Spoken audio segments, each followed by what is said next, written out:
तर या ठिकाणी आपण क्वेश्चन नंबर 12 सॉल्व करणार आहे. तर question number 12, for a rigid diatomic molecule universal gas constant R is equal to NCP, where Cp is the molar specific heat at a constant pressure and N is the number, hence N is equal to. तर आपल्याला N या ठिकाणी find करायचं. R ची value N च्या टर्ममध्ये दिलेलं आहे, R is equal to NCP. तर N काय असेल त्याची व्हॅल्यू आपल्याला या ठिकाणी फाइंड करायचं आहे. तर हा क्वेश्चन 2017ला आलेला होता. तर याच्या 4 ऑप्शनपैकी ए ऑप्शन जो आहे तो आहे 0.2257, बी ऑप्शन आहे 0.4, सी ऑप्शन आहे 0.2857, डी ऑप्शन आहे 0.3557. तर या 4 ऑप्शनपैकी करेक्ट आन्सर काय असेल तर ते आपण या ठिकाणी सॉल्व करूया आणि मग डिसाईड करूया. तर या क्वेश्चनमध्ये आपल्याला एक रिजिड डायटोमिक मॉलिक्यूल दिलेला आहे. युनिव्हर्सल गॅस कॉन्स्टंट जो आहे R, तर त्याची व्हॅल्यू दिलेली NCP. तर R जो दिलेला आहे R इज इक्वल टू काय दिलेला आहे आपला NCP इतका दिलेला आहे. ओके, पुढे दिलेला CP हा molar specific heat capacity at a constant pressure आणि N हा नंबर आहे. तर आपल्याला N हा फाइंड करायचा आहे, N ची व्हॅल्यू या ठिकाणी फाइंड करायचं. आता रिजिड डायटोमिक आहे. रिजिड डायटोमिक जर घेतला तर रिजिड डायटोमिकसाठी गॅमा जो असतो तो किती असतो 7/5.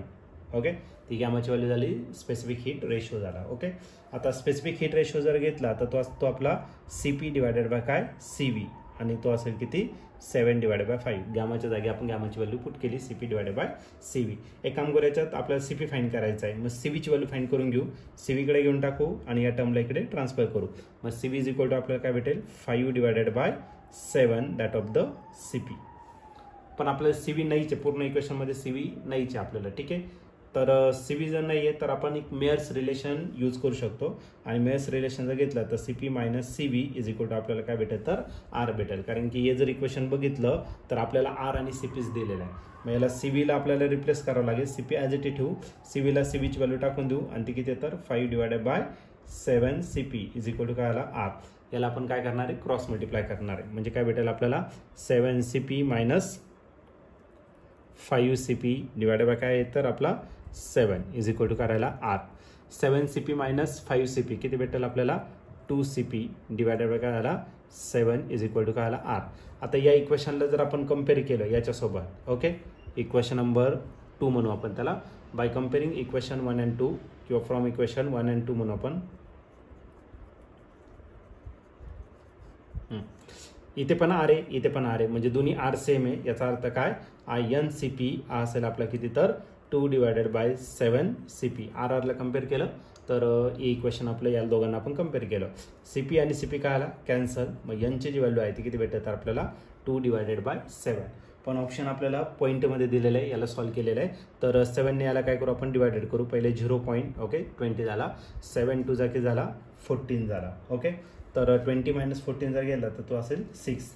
मग पुढे जर घेतला 6, 7 8 जा 56. ओके, परत उरला किती 4 उरला म्हणजे 40 झाला.